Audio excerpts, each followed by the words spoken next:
آیات کبریٰ کا ذکر، بڑی علامتیں جو کہ بالکل خرق عادت کے انداز میں ہوگی، جن کا معاملہ جو ہے وہ آپ کے ناپ تول میں نہیں آ سکتا، آپ کی کیمسٹری فزکس اس کا جو ہے وہ نہیں کر سکتی، ادراک ہوگا یہ قیامت کی۔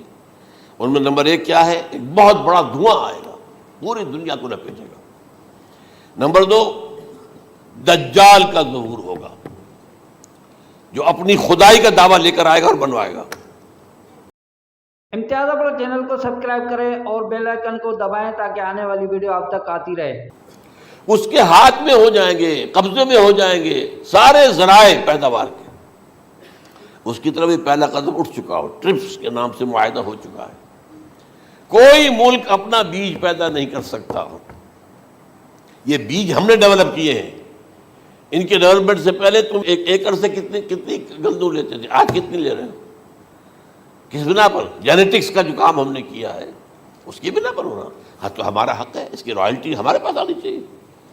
لہذا صرف ان اداروں سے، ملٹی نیشنل سے خریدا جائے گا بیج، اور بیج بھی وہ دیں گے وہ کہ جس سے جو فصل اگے گی وہ بیج نہیں لا سکتے، وہ بیج کا کام نہیں کر سکتے۔ جیسے آپ کو معلوم ہے کہ آپ کے ہاں جو گوشت کھایا جاتا ہے مرغے کا، تو مرغا وہ جو ہے اس میں مرغا ہو یا مرغی ہو، اس کے اندر کوئی وہ کیفیت ہی نہیں ہے۔ ان کے انڈے جو ہے ان سے آپ بچے حاصل نہیں کر سکتے، ہے تو انڈا، دیکھنے کو تو انڈا ہے، لیکن وہ بنڈا جو ہے اس سے بچہ تو نہیں حاصل کر سکتے۔ ایسے ہی وہ گندم کا بیج لیں گے، نظر آئے گی گندم، لیکن اس کے اندر وہ صلاحیت نہیں ہے کہ اس سے جو فصل اگے گی اس کا نتیجہ جو ہے وہ بھی آپ لے سکیں۔ یہ ہونا ہے، اللہ جانے، قدم اٹھ رہے ہیں ادھر۔ پھر یہ ہے کہ دابۃ الارض، زمین سے ایک حیوان نمودار ہوگا، زمین شق ہوگی۔ ابھی میں کہہ رہا ہوں خرق عادت ہے، یہ چیزیں وہ نہیں ہیں جو ہماری کسی حساب کتاب میں جو باتیں پہلے آئی ہیں وہ تو حساب کتاب میں آ رہی ہیں، ساری سمجھ میں آ رہی ہیں، ساری چیزیں مشاہدہ ان کا ہو رہا ہے۔ لیکن یہ ہے کہ دابۃ الارض، یہ کہتے ہیں کہ کوہ صفا، اس میں تو نہیں ہے حدیث میں، کوہ صفا پھٹے گا اور اس میں سے ایک حیوان دابہ وہ ظاہر ہوگا، تو اسی لیے فرمایا ہے وَإِذَا وَقَعَ الْقَوْلُ عَلَيْهِمْ أَخْرَجْنَا لَهُمْ دَابَّةً مِّنَ الْأَرْضِ تُكَلِّمُهُمْ، تو ہم اندر سے پیٹ کے چیر کر زمین کے پیٹ کو ایک حیوان کو برآمد کریں گے جو انسانوں سے بات کرے گا، گفتگو کرے گا۔ نمبر 4، طلوع الشمس من المغرب، یہ بھی خرق عادت۔ سورج تو طلوع ہوتا ہے مشرق سے، غروب ہوتا ہے مغرب میں، لیکن اس وقت معاملہ الٹا ہو جائے، یعنی جو کائنات کے اندر جو گڑبڑ ہوگی کچھ سمجھ میں بات آتی ہے کہ یہ معاملہ جو ہے یہ تو اس پورے سولر سسٹم کو اگر بدل دیتے ہیں تو مشرق مغرب ہو جانا، مغرب مشرق ہو جانا، یہ سمجھ میں آنے والی بات ہے۔ اس کے بعد ہے عیسیٰ ابن مریم کا نزول، جس کے بارے میں آج میں نے گفتگو کی ہے تفصیل سے۔ یہ نزول ہونا ہے، یہ علامات قیامت میں سے حضور نے بیان فرمایا ہے، اور قرآن مجید کی جو اصطلاحات ہیں اس کے حوالے سے میں نص قطعی جو ہے وہ میں آپ کے سامنے رکھ چکا ہوں۔ پھر یاجوج ماجوج کا ایک معاملہ ہے، یہ میں ابھی اس وقت زیادہ اس پر بات نہیں کر سکتا۔ حضرت عیسیٰ علیہ السلام کے نزول کے بعد دو کام ہوں گے، یہودیوں کا قلع قمع ختم، تمام یہود، ایک کام تو یہ ہونا ہے، اور نمبر 2 عیسائیت کا ختم ہو جانا۔ عیسائیت کی نفی کر دیں گے، بھائی تم مجھے خدا کا بیٹا بنائے بیٹھے ہو، میں تم خدا کا بیٹا نہیں ہوں، میں تو اس کا بندہ ہوں، رسول ہوں، میں نے تم سے کب کہا تھا کہ مجھے خدا کا بیٹا بناؤ۔ نمبر 2 یہ کہ وہ خنزیر کو قتل کر دیں گے، یعنی یہ تم نے خنزیر کب سے کھانا شروع کر دیا؟ میں تو تم کو نکاح اجازت دے کر گیا تھا، یہ تو شریعت موسوی میں حرام تھا، اور میں کہہ کر گیا تھا کہ یہی شریعت تم پر لاگو رہے گی، ہاؤ کم تم نے کیسے یہ؟ آج بھی بہت سے رومن کیتھولکس جو ہے وہ سور نہیں کھاتے، وہ اس میں ہے ان کے اندر کچھ نہ کچھ بات جو ہے جو حضرت عیسیٰ کی تعلیمات کا کچھ اثر ان کے ہاں ہے۔ میں تو ایک مرتبہ، یہ 1971 کی بات ہے، 4-5 دن کے لیے برسلز میں رکا تھا، اس لیے کہ وہاں مجھے ایک صاحب نے خط لکھا تھا کہ وہاں ایک نوجوان ہے، ابھی اس میں ایمان لایا ہے، اور اس کے کچھ مسائل ہیں، ہم کوشش کر رہے ہیں کہ مسائل حل کریں، آپ بھی جا رہے ہیں۔ میں انگلینڈ جا رہا تھا تو واپسی پر آپ ان کے یہاں چند دن ٹھہرے، میں حیران ہوا۔ ویسے اس نے مجھے اپنے گھر ٹھہرایا نہیں، اس لیے کہ ماں باپ تو اس کے کرسچن تھے، اور پولیس کا چیف آفیسر اس کا باپ تھا، چیف آف پولیس فورس۔ اس نے مجھ سے ایک دن کھانے پہ بلایا، میں ہوٹل میں ٹھہرایا مجھے، اس نے کہا آپ اطمینان سے یہاں کھانا کھائیں، اس گھر میں نہ آج تک کوئی شراب کی بوند آئی ہے اور نہ ہی کوئی بوٹی آئی ہے سور کی۔ Roman Catholics. اب اکلوتا بیٹا تھا یہ عبدالعزیز، اس نے بعد میں نام رکھا، وان کینٹر اس کا نام تھا جو کہ اوریجنل تھا، پھر اس نے نام رکھا عبدالعزیز وان کینٹر، پرانا نام بھی بحال رکھا۔ نہایت نیک، نہایت خوبصورت، 28 سال کی عمر تھی، اور اس وقت میں نے دیکھا تھا کہ اس کی فقہی معلومات جو ہے میری معلومات سے 10 گنا زیادہ۔ اس کی وجہ کیا ہے؟ وہ گیا تھا موراکو میں ایز اے ٹیچر ملازمت کرنے، پیسہ کمانے، وہاں وہ مسلمانوں سے اس کا ہوا رفع ضبط ہوا، اسلام کی تعلیمات سامنے آئی، اسلام لے آیا۔ اب اکلوتا بیٹا ہے، اب ماں باپ جو ہے کرسچن کیتھولکس۔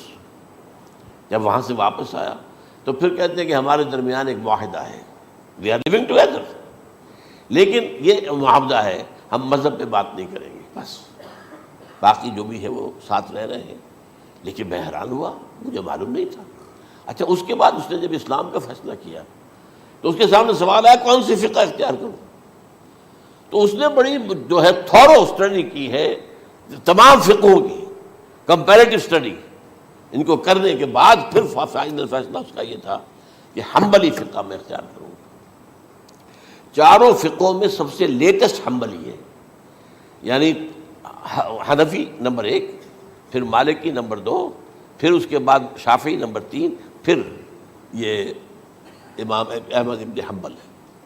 اور امام احمد ابن حنبل کے زمانے تک احادیث بہت بڑے پیمانے پر جمع ہو چکی تھی، جبکہ ابھی حضرت امام ابو حنیفہ کے زمانے میں کوئی اتنا زیادہ جو ہے حدیث کا بھی ذخیرہ نہیں بنا تھا۔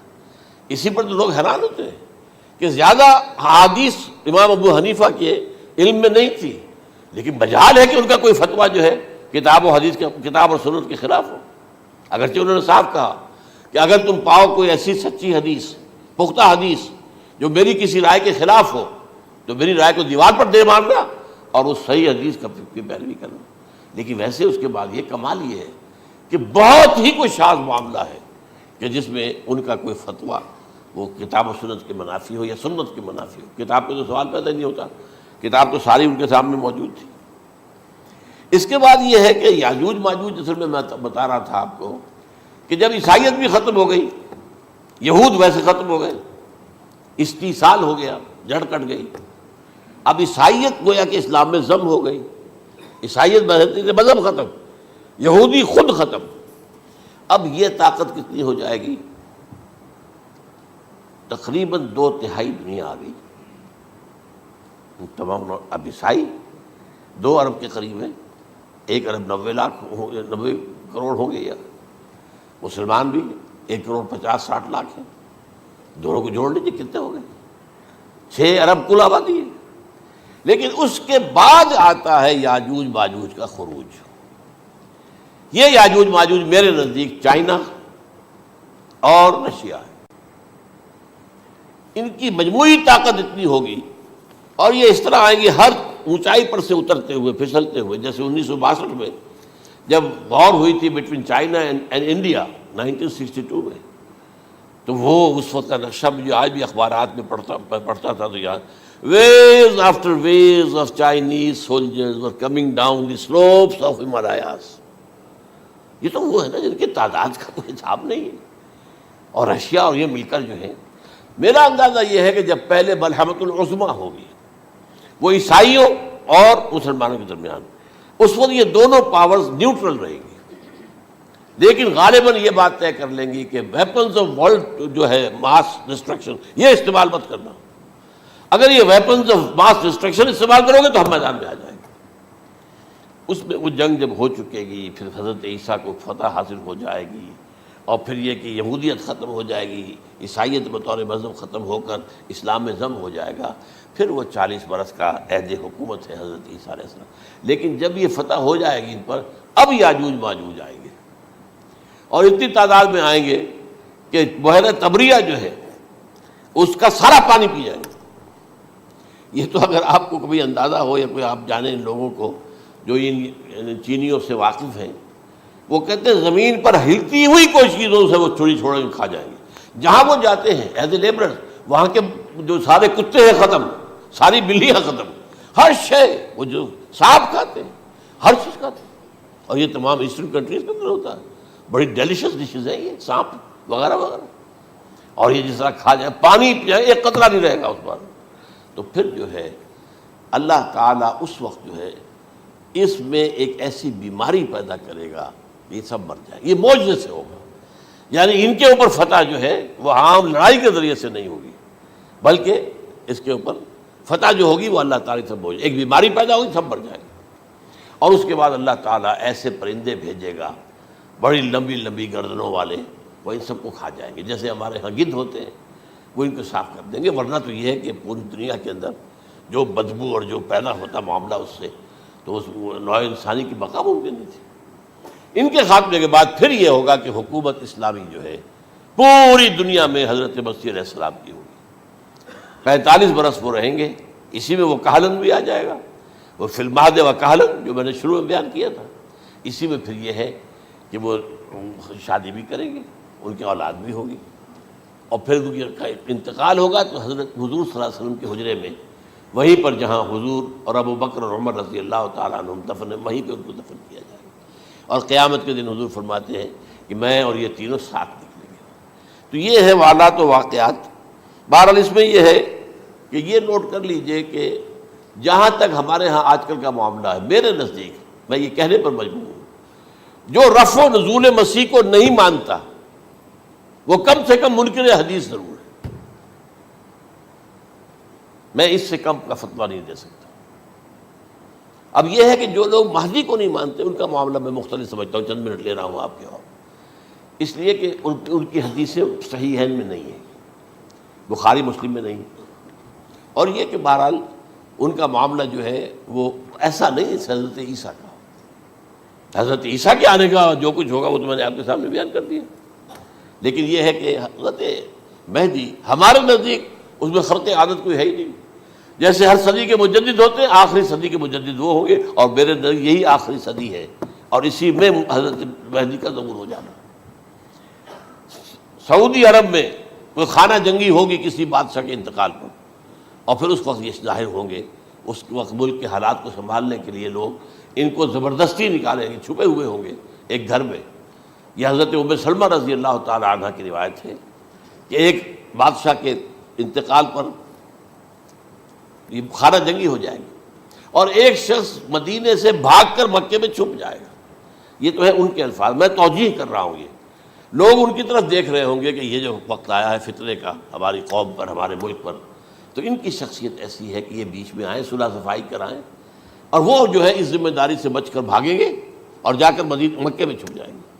پھر لوگ انہیں تلاش کر کے نکالیں گے اور زبردستی ان کے ہاتھ پر بیعت کریں گے، ورنہ وہ اتنے بڑے منصب کو. اور پھر یہ بھی ہے، ایک حدیث میں آتا ہے یصلحو فی لیلۃ واحدہ، ایک رات میں ان کی مکمل اصلاح کر دیں گے. یعنی اگر کوئی تھوڑا بہت نقص اور عیب کوئی ہوا بھی، کوئی کمی کوتاہی ہوئی بھی، تو اللہ تعالیٰ ایک رات میں اصلاح کروا دیں. لیکن ہمارے نزدیک اس کے اندر کوئی خرق عادت ہے ہی نہیں. البتہ جو کہتے ہیں اہل تشیع، وہ خرق عادت ہے کہ ان کے 12ویں امام جو ہے وہ بچپن ہی کے اندر اس خوف سے کہ جو بنو عباس بادشاہ ہیں وہ ان کو قتل کر دیں گے، تو وہ ایک غار میں چھپا دیے گئے. اب وہ 1200 برس سے اس غار کے اندر چھپے ہوئے، اور اس کے بعد وہ ظاہر ہوگی، وہ امام مہدی ہوں گے. اس میں خرق عادت ہے. لیکن میں یہ کہتا ہوں کہ محض خرق عادت کی بنیاد پر ہم اس کی نفی نہیں کریں گے. کیوں؟ کیا ہم یہ نہیں مانتے کہ اصحاب کہف 300 برس تک سوئے رہے؟ یہ کیا عام بات ہے؟ حضرت عزیر علیہ السلام اللہ نے انہیں موت دی، موت، اور 100 برس کے بعد زندہ کر کے اٹھا لیا. تو خرق عادت حضرت عیسیٰ کو ہم اتنا بڑا خرق عادت مانتے ہیں کہ اٹھا کر آسمان پر، تیسرے آسمان کے اوپر ہیں، موجود ہیں، اب بھی ہیں. شب معراج میں تیسرے آسمان پر حضور کی ملاقات ان سے ہوئی. تو یہ خرق عادت کی بنیاد پر نفی نہیں ہم کرتے. ہو سکتا ہے، لیکن یہ کہ اس کے لیے ہمارے پاس کوئی دلیل نہیں، کوئی احادیث نہیں، کچھ نہیں، اس لیے ہم اس کو نہیں مانتے. البتہ خود وجود جو ہے حضرت مہدی کا وہ کوئی عجیب بات نہیں ہے. وہ تو جیسے پہلے بھی آئے ہیں ہمارے مجددین، ایسے مجدد ہوں گے اور دین کو تازہ کر دیں گے. ایک صحیح اسلامی ریاست جو ہے وہ عرب میں قائم ہو جائے گی دوبارہ. حضور نے فرمایا وہ عدل اور انصاف سے عرب کو اسی طرح بھر دے گا جیسے کہ وہ اس سے پہلے ظلم اور جور اور زیادتیوں کے سے بھری ہوئی ہوگی. تو یہ کام ہوگا، یہ تو مجدد کا کام ہوتا ہی ہے. اس حوالے سے. لیکن بہرحال میں نے پھر بھی کہا کہ اگر احادیث کی کمزوری کی وجہ سے کہ صحیح عین میں نہیں ہے، اگر کوئی شخص انکار کرے تو مجھے کوئی اعتراض نہیں ہے، ٹھیک ہے. لیکن جو حضرت عیسیٰ کے نفع سماوی اور حضرت عیسیٰ کے نزول کا انکار کرتا ہے، وہ کم سے کم، میں انہیں اور آگے کوئی فتویٰ نہیں دیتا کہ وہ کافر ہو گئے یا یہ ہو گیا یا وہ ہو گیا، لیکن منکر حدیث کے لائن میں تو وہ لازماً کھڑے ہو.